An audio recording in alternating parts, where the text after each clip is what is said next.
ఇష్టం వచ్చినట్టు మాట్లాడుతుంటే ఏమిట్రా అర్థం పడతాం లేకుండా మాట్లాడుతుంది, కానీ బుర్ర ఉందా, బుద్ధి ఉందా? ఆ పిచ్చి మాటలేంటి, ఆ వెర్రి మాటలేంటి అంటారు. ఆ అయుక్తమైన భాషణం ఏమిటి? కనుక యుక్త భాషణం ఉండాలి.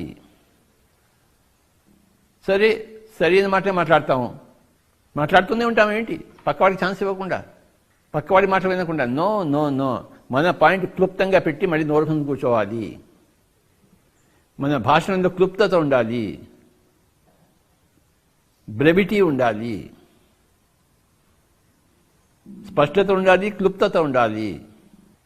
స్పష్టత అన్నది యుక్త భాషణము, క్లుప్తత అన్నది మిత భాషణం.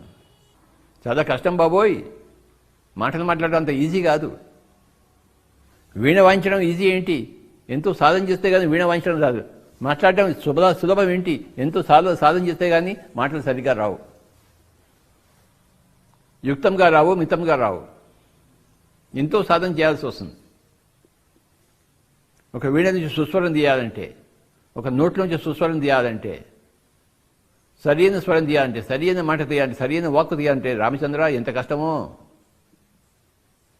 అది లక్ష్యంగా పెట్టుకుని సాధన చేయాలి.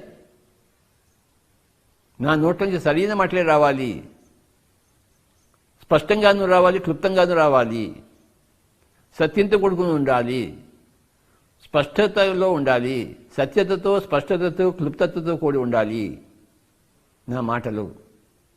లేకపోతే మాటల పెదవి నుంచి బయటికి రాకూడదు.